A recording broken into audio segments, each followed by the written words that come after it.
បុផារីដេដាស់ត្រចាំងត្រចង់រីករាំងរហងក្នុងសួនច្បារគួប៉ែតៃទ្រង់ខ្ញុំហាំងបីអនដែរទៅ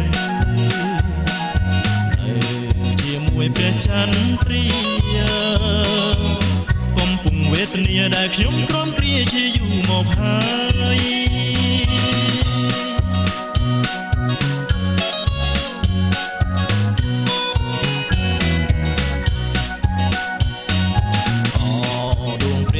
ចន្ទ្រា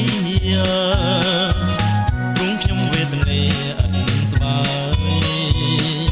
ពេលណាខ្យល់រំភើយគ្រាន់បានរស់ហើយក្នុងអរារាត្រីសាស្ងាត់ខ្យល់ផាតកាត់ជលសាទុកខាតាមខ្លួនរងរួនទួនព្រោះស្នេហាអសង្ឃឹម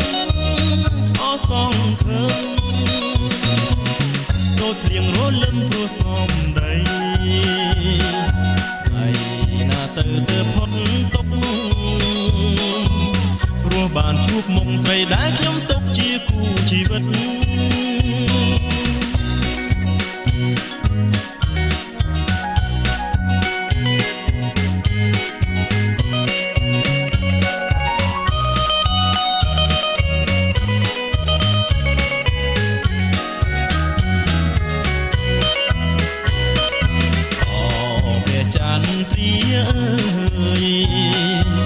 ព្រះនៅសែនឆ្ងាយម្លេះណា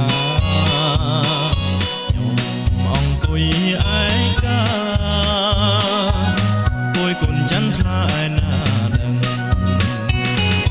រាសីកំព្រីបុផារីដេដាស់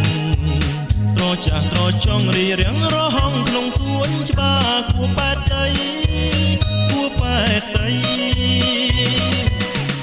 ខ្ញុំហាំងបីអនដែរទៅជាមួយព្រះចន្ទ្រាកំពុងវេទនាដែលខ្ញុំក្រំគ្រាជាយូរមក